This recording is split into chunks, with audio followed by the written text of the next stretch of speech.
Welcome to LabCast, a podcast about the medical laboratory science profession, brought to you by MedLab Convo.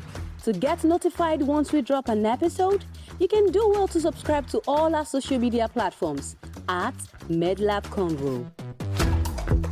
For questions, feedbacks, and shout-outs, you can do well to send a mail to at medlabconvolabcast@gmail.com. Thank you for listening.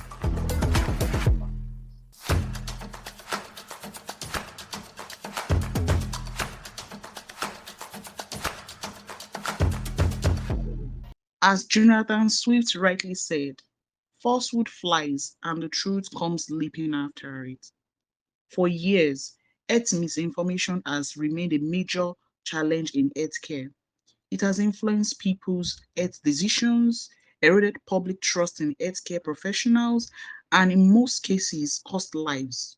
Today on LabCast, we are joined by our wonderful medical laboratory scientist, Iheoma Faith Nnorom, a medical laboratory scientist, communication strategist, and content creator. When I say she knows her onions, she really does knows her onions. You are about to find out why I said so. Who will help us to understand what health misinformation is, why it spreads, and how healthcare professionals can combat this issue. I am your host, Jesutomisin. And I'm your co-host, Oluwadamilola. Welcome to LabCast. So let's dive right into it. Medical laboratory scientist Iheoma Faith, thank you once again for joining us. So quick into the discussion. We often hear the term misinformation, right? But what does it really mean, especially in the context of healthcare? All right. Misinformation is just simply false or inaccurate information without having the intention to deceive the people. So somebody believes something that is false or inaccurate and they just run with it. That's simply what misinformation is. And within the context of the health space, that's believing a health fact or a health information that is not true. So that is the simple definition of health misinformation. Another term we often hear is disinformation, which sounds very similar to misinformation. What is the difference between the two? Okay, so while I defined misinformation, I stated that it is false information without the intention of deceiving. So disinformation has the intention, or whoever is spreading disinformation has the intent on deceiving. So we can say that disinformation is like a false information that is particularly spread to deceive people. So while misinformation, someone just believes something that is unreal. Disinformation, they purposely came up with it to deceive people. So that's the difference between the both of them.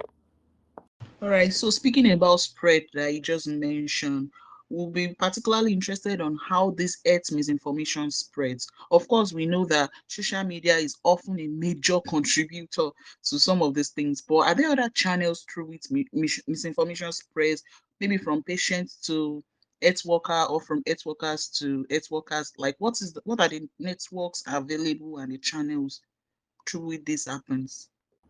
Okay, I think from the very beginning, from the very, in short, let me even use the Bible, right?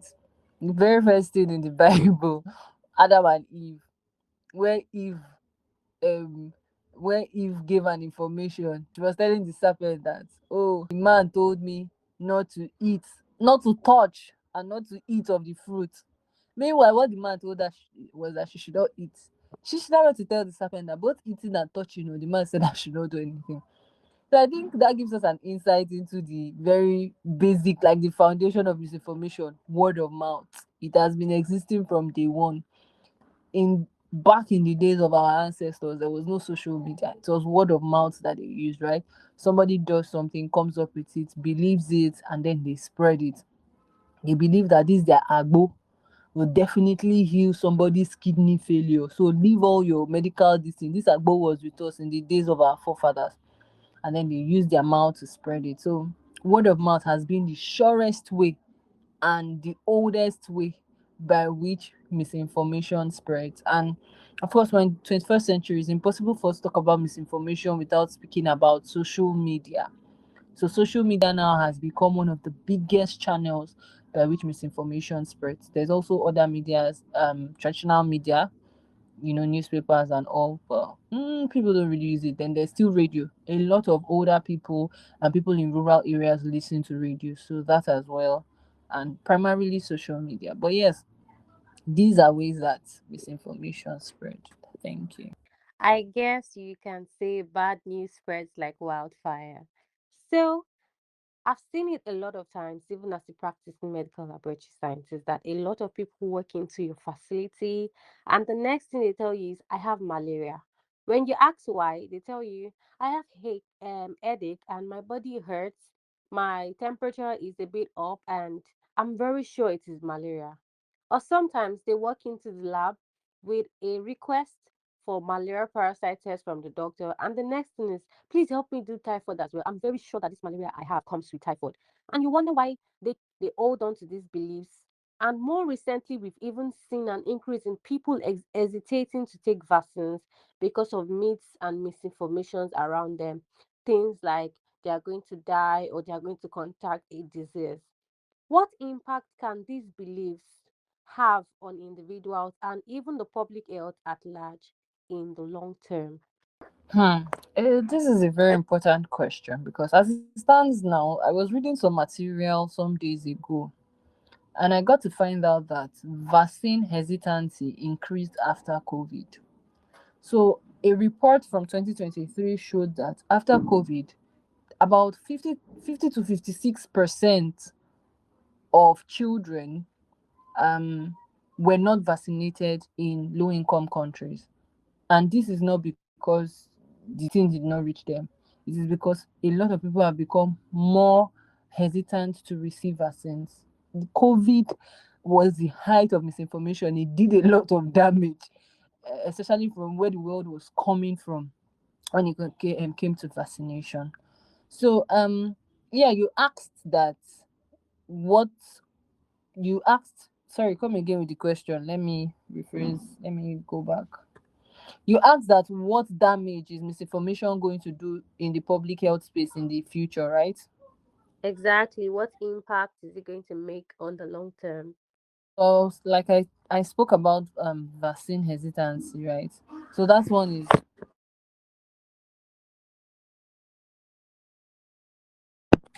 so I spoke about vaccine hesitancy. That's one of the that's one of the foremost of what misinformation is doing on the landscape, right? I also wanted to share a story because you spoke about malaria and typhoid. There's also the issue of even antimicrobial resistance, that keeps coming up, and we keep educating people about how antibiotics in the long run everybody's going to be resistant. As a matter of fact, today in the lab, I saw a sensitivity test that was done about 2 days ago, and this person was resistant to all the antibiotics that was there. So imagine that in 50 years' time, every antibiotics that they bring, towards you, you cannot take antibiotics because you believe that, or the antibiotics do not work for you because you have been told that every time that you feel some type of way, you should go and take antibiotics. If you feel like your head is aching you somehow, it's typhoid, you take antibiotics. If you do something, you take antibiotics to flush your system. So there's a lot of damage that misinformation is going to do to the public health space, humans in the long run, if we're not careful. There's a lot of drug resistance, there's a lot of vaccine hesitancy, and a lot more things. There are a million and one examples I can name here. Remember Ebola? Ebola virus did not even spread in Nigeria thanks to that doctor. But a lot of people heard about salt and water, went to take salt and water. What happened? People even died from the salt and water much more than Ebola virus, right? We see during COVID where people were told that there's COVID and people say it's a lie, they're manufacturing numbers. They're manufacturing numbers. And a lot of people expose themselves to COVID, right? Or expose themselves or put themselves in harm's way.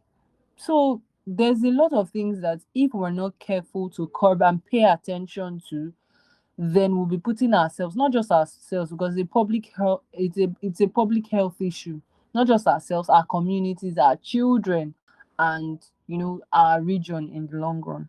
So yeah, we have to be careful about it. Hmm. I would say that as healthcare professionals, we have a leverage over the common man because we have access to information that are right and we can distinguish between the two of them, right? But what's the hope for the common man who is not a healthcare professional, who doesn't work in the hospital setting, but solely rely on what whatsoever information is being spread around, right? And speaking about that, you mentioned social media is a major tool. Right now, almost everybody has access to social media. And even the people that are sharing this health content, so to say, are not even licensed. They are not certified. And people believe them more than the actual actual certified professionals. So how can we mitigate these effects? How can health information how can it be distinguished from the misinformation that is spread like wildfire, especially for the common man? How do they distinguish? How can they make it? How can they know how credible a particular information is, whatsoever source is coming from? Okay, before I go to the unknown, let me start with the known. And the known is like you and I. We can start by informing and educating the people around us. It's very necessary in little ways. So there was this example I wanted to give before, but I think now it's time to give it. I remember that there was a time in 2024, I think my mom was always treating malaria. Every month I called, I'll hear that my mom's treating malaria. I said, is this how malaria is? That every month malaria. That time I had not treated malaria for like 1 year. And my mom was always treating malaria. And I remember that when I came back home that period, I noticed that I was frail and it seemed like I was sickly. Anyway, long story short, I developed allergies. I was now allergic, something that had not happened before. And that was when I knew that allergies were really frustrating. Like it gave you symptoms of malaria because of the kata and all. Then I realized that what was happening to my mom then was actually allergies, not malaria. So every time she had allergy symptoms and it brought her down, she would go and treat malaria. Ah, they really ate her money. Oh. She would not even go to the lab. She would just go and treat malaria. Straight up, malaria. Spending money on drip and malaria. When I got to find out that what was happening to her was allergies and not malaria, I kept on insisting, Mommy, you are not sick. It's not malaria. It's allergies. Just wait it out. It will stop. Wait it out. It took a lot of talking and continuously talking. Now she has not treated malaria in how many months? Because I told her that this thing that is happening to you is not malaria, it's allergies. And allergies, when they bring you down, they can really bring out you, your body will be hot and all of that. So I think it starts with us, right? Educating the people around us. I don't When people are around me and they're abusing drugs, I always talk about it. I will just insist, why take drugs? Why not drink water first and see? Must you always take paracetamol? So these are some of the things that we can do. Then secondly, I would say that for the people that are uneducated and don't have anybody around them, right? There's something that has always existed before now, which is expert listening, right? Expert listening. That's for the people that don't have access to social media. Expert listening in such a way that when the time of radio, when radio was still in vogue, like it was a big thing, radio and TV, more people, I mean, a research has gone on and more people um turned towards listening to doctors. So that's why radios had health talks. And those health talks, they'll bring a licensed professional to come and talk about. So more people will listen then and call in, right? So these things can still exist in communities. There are still public health professionals. There are this neighborhood nurse. I'm not talking about nurse. I'm not talking about nurse. Yeah, boo. Not that kind of nurse, but nurses that work in general hospitals. There are still these kind of people that people meet for health advice and all of that. So I think that can still work for the common man. They are not totally, out of mind, sort of.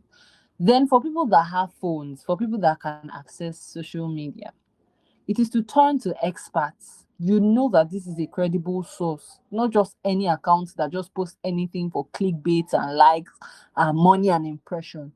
you know that this particular, if I mean, you don't have to have 10 professionals these days to health information is everywhere. One person will tell you that if you eat egg your muscle will increase, another person will tell you that eggs are not good for your health, another person will say that if you eat Milo today you might faint, another person will say that no, chocolate is not good for the body, right?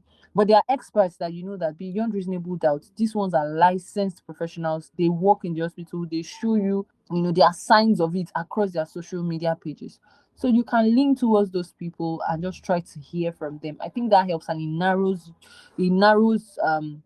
your options and the range of misinformation that you listen to. For example, sorry, let me just end by saying that. For example, I'm not a security professional. I don't know anything about security. I don't know how operations are carried out. But I'm very interested in the security of this country, right? And I noticed that there's a lot of misinformation, not just for health, even for security. You see people bring out pictures from Togo and Chad, and they come and post it and say that, oh, soldiers in Nigeria have been killed. You get that's not to say that things are not happening, but I'm just giving that as an example. I noticed that people bring up old pictures, that things that did not happen in Nigeria, and they use it to spread. And you really see people that you hold in high regard retweeting it and quoting it because of sensationalism. Everybody is, triggered. Everybody is wondering that how can this happen? Meanwhile, that didn't happen in the country. So when I noticed that, what I did was that I tried to look out for people that were grounded in security. Like they don't talk anyhow. They always have intel about things that are going to happen. Their voices are loud on security. They might not have so much following or big following, but I try to look out for those kinds of people and then I followed them. And with that, when I see security information, when I see people posting fake news about security, I would just go there and try to, check if the fact check. That's the word. I go there and try to fact check. And when I notice that, sometimes I will see that person saying, "This is fake news now. You got this picture from Chad. Bring it down." So yeah, I think that if you just tilt towards expert listening, that will help and it will reduce your problem a lot. Thank you. Thank you so much for that vivid response. Talking about checking facts, we all know we are in the era of artificial intelligence. And even for 0 naira, you can access artificial intelligence for health advice. A lot of people are turning to artificial intelligence agents to get advice on their health. Where do we draw the line? Can we rely on artificial intelligence to help us identify health misinformation? Or are there limitations people should be aware of, both as health workers and as individuals at large? Okay, so you said, can we draw the line? I want to know who the we is. Are you talking about we as normal people, we as health professionals? Okay, so Um, the idea behind this is, even like, everybody can access social media, everybody can access ChatGPT at the slightest. And then we have people who probably are having a few symptoms, and they go to ChatGPT and say, I have these symptoms, and ChatGPT starts to give them like suggestions or something. Or they've even been to the doctor already and they are trying to juxtapose what ChatGPT thinks about what the doctor said, and you understand. So where do we draw the line as regards relying on AI for health advice? Do we think that artificial intelligence can help curb health misinformation, or are there limitations to using artificial intelligence for something like that? it's okay. Can AI help? Well, I'm in the middle about that because one thing about AI is that it gets its sources, or gets sources from different places. AI quotes social media pages as source, and I mean sometimes AI even generates sources by itself, right? So to some extent, yes, AI is helpful, but totally relying on AI is tricky because when AI wants to go, it will go deep. When I mean go deep, like it will just go and get sources from places. I sat under a lecture, and one of the lecturers there was even teaching about how that sometimes AI will fabricate, research work and fabricate sources just because it wants to bring up references. It will fabricate all of that. And because people are, hasty, we don't want to stay and check, is this true, is this not true? We just take the information and run with it. Myself, I've used AI quite a lot, and when I use AI, I've ensured there was this time I was doing something. I asked AI, is this, does this cause this? AI said no. I said, but now I'm reading something and they say it doesn't cause this. AI said yes, it's true, it doesn't cause. I said, but you said it causes this. Now you are saying it doesn't cause it. So what exactly is the problem? I left AI, I went to Google. I left AI, I went to Google to reconfirm, right? So using AI can be tricky. When you use AI, you don't just use AI on the surface. You try and go further and confirm that what AI is quoting for you or what AI is telling you is true, and also try to search for the sources. But AI cannot replace, the physical healthcare professionals. AI cannot replace the human part of it. And we cannot we cannot totally separate AI from this generation because it is free, right? All we can say is that while using AI, also do your research. Also go beyond what AI is telling you. That is what we can tell people. We can't stop people from using AI because it has come to stay. And that's just the thing. It's now for us to look for how AI can help us and also, advance whatever that we're doing. So yeah, I guess that's my reply to that. Thank you. Thank you so much for your intelligent reply. So, as medical laboratory scientists, generally we have less direct contact with the patient than many other healthcare professionals. Despite this, we have a role to play in combating this health information. Can you please highlight some of the roles we have to play? I think that the major role that we have to play, right, is a lot of awareness. Awareness, awareness, awareness. We might not directly meet the patient, but when we have the chance, we can create the awareness. Then also, when you say yes, we don't meet patients every time, but sometimes we do meet patients depending on the facility, right? So, as much as possible, lab scientists can create awareness. What we're doing now is awareness, right? LabCast is awareness. Editorials, when we put our posts, is awareness. People use their social media platforms as well. I think that's the biggest front this time around, to use your social media platforms as well to debunk misinformations and myths. So we can create as much awareness as possible. We can also create initiatives that will help people. For example, hepatitis B vaccine. Right? We know how hepatitis B is quite deadly, so we can create awareness of it. Also help people do things that would tilt people towards the area of, okay, I want to get vaccinated. Create awareness. Do you know the wreck and the havoc that hepatitis B is causing? Okay, what are we going to do? Let's subsidize the vaccines, right? This will help. I took hepatitis B vaccine at a time where they subsidized it. The first, because it was 2 shots, right, or 3 shots. The first shot was subsidized, and you have to follow up. The follow up shot was not subsidized, but I took it because the first shot was subsidized.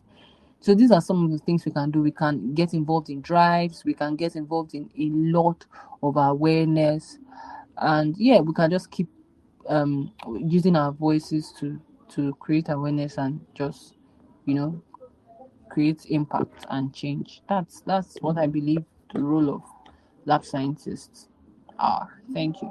Thank you so much for that response. We just have to keep talking about it. And even from practical experience as a medical laboratory scientist, I do well to educate, my patients about what the test requested is and why that test was requested. And, from further conversations, even in the short period of time that we communicate, we're able to help them understand things like this better. So I would like to ask, are there certain groups of people who are more likely to fall victim to health misinformation? And can you tell us why these people are targets of health misinformation? It's easier to say that uneducated people are most likely to fall to health misinformation, but I found out that it's not necessarily true. Maybe, but not necessarily. Conspiracy theories are not pushed only by uneducated people. Men that wear cap, wear agbada, and go to work fall for conspiracy theories, right? You just want to, and conspiracy theories, you just feel like somebody, the WHO is hiding something. They are not telling us. They want to spread this virus so that they can depopulate the world. And somebody really believes it. They will link one thing that somebody said in 1988 to something in 2008. And then if you read it, if you read the man's name backward, that is death. The name is spelled death. So yes, to some extent, uneducated people might fall for misinformation because they're not educated, they can't think critically. There's also the part, so there's a lot of things that are attached to misinformation, right? All these myths and conspiracy theories that go around. There's the part of um web illiteracy. There's also the part of poverty. In third world countries like ours, misinformation will be on the rise because people are poor. And when people are poor, they to tilt towards the cheaper option. So that's why you'll be hearing things like Agbo is better than chemotherapy.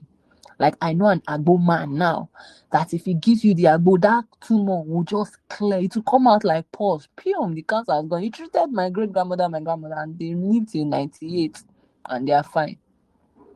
And someone goes there to take the Agbo and the person dies after 2 months. But he treated your great grandmother. So there's also that part of poverty where people are poor and they're just looking for the cheapest option really because chemotherapy is expensive and treating yourself is really expensive. But there's also people that they just distrust. They cannot trust anybody. Everybody's looking like they want to kill them.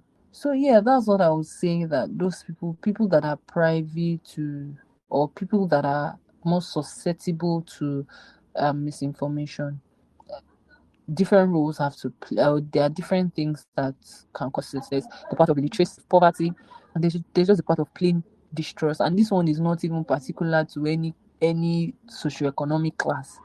It's just that whether you are rich, whether you are poor, these people look like they want to kill us.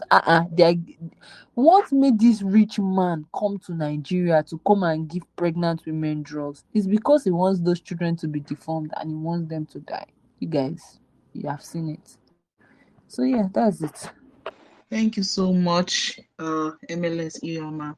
So, in the beginning, you mentioned that the word of mouth is a major spread of misinformation in the healthcare space. So, how can we change this narrative?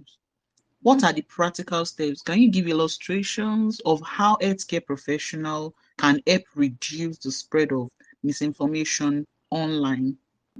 It's what you use to start it that you use the word of mouth to start it. It's the same way that you use the word of mouth to stop it. So the same way that it is spread, that is the same way that you would counter it. You will counter it. So there's something called terrorism and counter terrorism. That's the same. You have to counter it and you have to use the same energy in spreading it. When bad things spread, they spread very fast. But when a good thing then happens, or when there's a counter message to it, you see that it will not be so viral as the first information. So that's why you now have to put in more effort to push it. So if people are using word of mouth to spread something, you also have to be strategic about it and use the word of mouth as well. For example, let's say in a community, right? Somebody wants to come and do vaccination in a community, for example, a rural community, and they are very, very resistant to it. They're very resistant to change. That kind of community, you have to look for people that they look up to. You have to convince, you have to go and talk to people that they look up to, that can talk to them. So that's why if I want to start a vaccine intervention now in a community, first person I'll look out for is the traditional rulers or the religious leaders. These are people that they look up to. And if you're able to talk to them and change their mind, you can change the mind of the whole community. Same thing for health workers, right? In, let's say, in the health institution, you meet patients maybe a woman and her husband, and you know that the husband, you have seen it, that he's the one that has the voice in the house. You would have to look for ways to at some point, there's a lot of things in it, because you're trying to change lives, you're trying to do something. Let me give an instance. For example, a woman wants to, she has diagnosed of maybe breast tumor or something, and the husband is being adamant that these people are lying to us, this and that. And you've already seen it that this man doesn't see women as anything. He looks down on women. Because you're trying to save a life, you will not look at it that, okay, this man is looking down on me because I'm a woman. What you do is you go and meet a male personnel, a male health professional that can talk to this. He will now feel like, oh, you're now talking to me man, like man to man, so that you can then influence the decision that he wants to take concerning his wife. Do you see? So you use word of mouth, then you also look out for the people that can influence people's decisions, and then pitch to them, and just be consistent with it and be persistent with it. And yeah, with time, people will give in. Thank you. I totally agree with your response, especially about the place of influence. Influence from religion, influence from culture, influence from leadership. A lot of things that went on as personal routines have now become people's norms because someone influential said it was okay. Just like you referred to those things that people practice during the outbreaks of Ebola and Corona virus. So I would like to ask, talking about, misinformation in a very realistic way, when we enter public transport, where we are moving in markets and all, even sometimes on our WhatsApp status, we have people who are advertising or selling drugs about certain things, one vitamin and all the likes. Do you think that this is also a major driver of health information, particularly among older adults? I had a personal experience where someone I know got all sorts of teas and the likes. And when we asked her why she did so, she said somebody in the bus told her that it was going to help with hypertension and gave her some medicine and his contact to follow up and eventually made her buy things she didn't need, costing almost 30,000 naira. So, do you think this public advertisement, unsolicited, advertisements in market, buses, other public places, add to this problem of health misinformation? Yes, definitely. But there's that is up to that's now a policy thing, right? It's not our own, it's not a personnel thing, it's a policy thing. It has to do with government and regulation. What we can do on our end is when we see these people that are recipients, or that are, receivers of this, we can try to talk to them one on one. But I think that as we grow, more and more people are, I mean, the craze for buying all those things are not as before. Then I remember Dr. Igodo Goko cleanser that cleanses every single thing in your body, both staphylococcus aureus and H. pylori, everything in your body. But you don't hear them often. Before, they used to be everywhere in long buses, but they are not as many as they used to be. So I think there's a gradual decline. More people are moving from physical to online, and that's where the work is. And it's interesting because now we also, as medlab scientists, we have access to the online world. So um, our impact will be felt a lot there. We should not leave misinformation to just a certain cadre of health professionals, right? We think that health misinformation is just for maybe the people at the forefront to tackle, but it's also a problem. It also the bulk of the work also falls on us, because when these people are brought down by illnesses, they still come to us to run tests, right? So at the end of the day, when there's an outbreak or an epidemic or there's a problem, it's all of us that will be outside there trying to solve the issue, right? So there's also work. I think more lab scientists should also wake up to try and tackle misinformation. It's not just a particular field of health professionals that should be involved in this. Everybody has a responsibility to tackle health misinformation. Taking it up from where you stop, everybody has a responsibility to tackle its misinformation. So you just highlighted the role of maybe like medical laboratory scientists. What about the government and regulatory agency? What kind of role do you think they can play in tackling this health misinformation? Well, the government has a policy role. The government has law rules. So what that means is that government passes laws. Government also passes policies. Government also hands responsibilities to certain agencies that can tackle this. So that's why there's NDLEA, there's NAFDAC.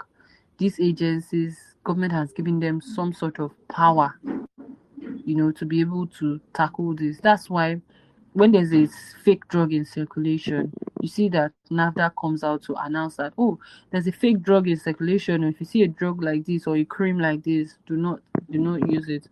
So I just think that for the government definitely needs to tighten their seatbelts. And there's a lot of fake in the market these days, right? As if things are porous. So the government will need to tighten the organizations, tighten the agency, because these fake markets, they are valued at millions and millions of naira, and it's costing people's lives and kidneys. Fake alcohol companies, fake drug companies, fake soaps, fake toothpaste, almost everything in this country is looking like it's a fake. Right? So government will have to tighten their borders on that, be harder on these things. People are dying, people are coming down with illnesses. There's fake of fake. Like, you see a fake product and they see a fake of the fake. Some years ago, there was a trend that came up where people were bringing up goods that they had bought, and different name, one brand, four different names, right? A lot of people are coming down with kidney problems. There's a popular music director that came down with a kidney problem because he consumed a fake alcohol product. He had to go through dialysis and a lot of things like that. So definitely, the government needs to tighten borders on organizations, regulatory organizations that have been set in place. Also, um, laws and policies should be looked into. Government also needs to work with non-governmental organizations that have been pushing into rural communities, pushing into places, and amplifying things that have not been heard before. So the government needs to partner with these bodies. Government needs to pass policies, or implement policies that will benefit the public generally. So a practical example of a policy that the Nigerian government has, is that the Nigerian government has a policy where it supports in insurance parents that have four children. But after four children, the government insurance doesn't cover because it's trying to help with. So there's also the aspect where the government is trying to help people's diets, um, reducing sugar intake. So they tax brands and soda brands that have sugar, so that you pay a tax if you want to take sugar sodas. But the one with zero sugar is lesser, because the government has added tax just to make people not to buy it because it's more expensive. So yeah, I think the government needs to implement more policies. They also need to tighten, most importantly, tighten their seatbelts, tighten their products, organizations that regulate health agencies and bodies. And yeah, I think things will definitely be better. Thank you. Yeah, with the one net approach, I think we can achieve this. This is doable.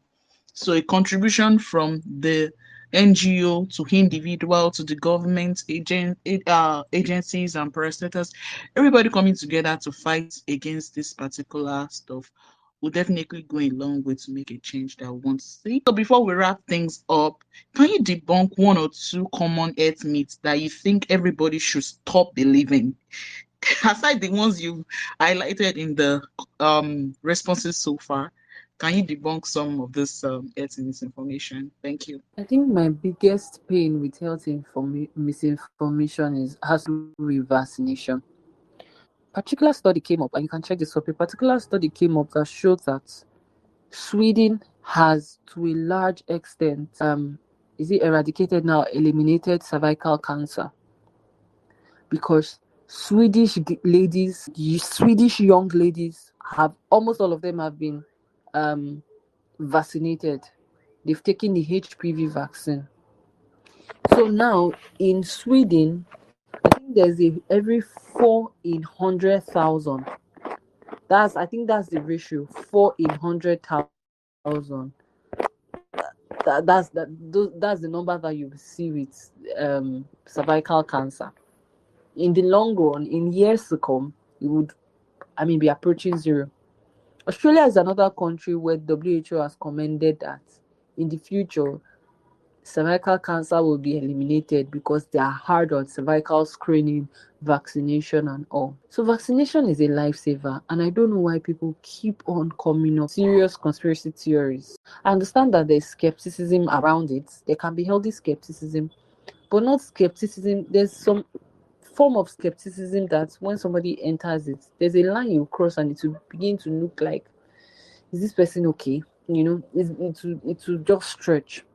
Polio came into the world and it destroyed a lot of people's legs and spinal cord. Some people, their father, their brothers, their sisters could not walk. People died as a result of polio. Then they introduced the polio vaccine. In short, do you know that? So I was studying a public health history and I got to find out that people have been dying. Sicknesses that could have been avoided and vaccination that could have occurred. People have been dying in millions. And then one vaccine comes and it just totally changes the game. And we're enjoying vaccination now after how many years? And then someone will now come up to say that vaccine, they are preparing it in a lab somewhere in let me not call it country, but they are preparing it in a lab somewhere to come and wipe off African population. Not so. Vaccination has saved a lot of people. Vaccination has saved a lot of lives. Vaccination has saved a lot of children. See the vaccines children have to take when they are born. In time past, children will just be dying. You think that it's the gods that were taking them. That's why women were giving birth 8 children, 9 children. You give birth to such number of children, 5 will die. You say the gods have taken them because you have the gods will. But now vaccines have come up. Children can now live longer than that. People can live longer than that. Science is advancing. Vaccination is advancing. People are living well because of this. So I think for me, that's the one that we need to throw it in the bin. We need to throw it in the bin. We thank God for vaccination. It's a beautiful thing. There are certain things that you don't even have to bother now because, okay, even if you're exposed to it, at least you are vaccinated. You are fine. So yeah, I think that's it for me. Thank you. Oh my God. Look at how stuff is flowing non-stop. I told you she knows onions. I told you guys. Can you see now? Oh, such a pity we have to close the curtain onto the episode. But I'm sure you've learned one or two things, right? The dangers of health misinformation cannot be overemphasized.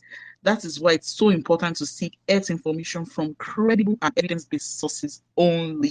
At MedLab Convo, we remain committed to promoting accurate and reliable health information through our various platforms, including LabCast and MedLab Journal. In case you've not visited our site, you need to do that right now. MedLab Convo is also open to partnerships and sponsorships to advocate against health misinformation or any other health-related topics, okay? You can begin your journey towards informed health decisions today by following at MedLab Convo on all our social media platforms to stay updated with our latest content. Thank you so much, medical laboratory scientist Iheoma Faith, for sharing your knowledge and insights with us today. And thank you to our wonderful listeners for joining us. For your feedbacks, questions, and suggestions, you can send us an email at labcast@medlabconvo.com. Until our next episode, keep learning, stay informed, and remember, every accurate health decision begins with accurate information. Thank you for listening to LabCast. Bye. Bye-bye.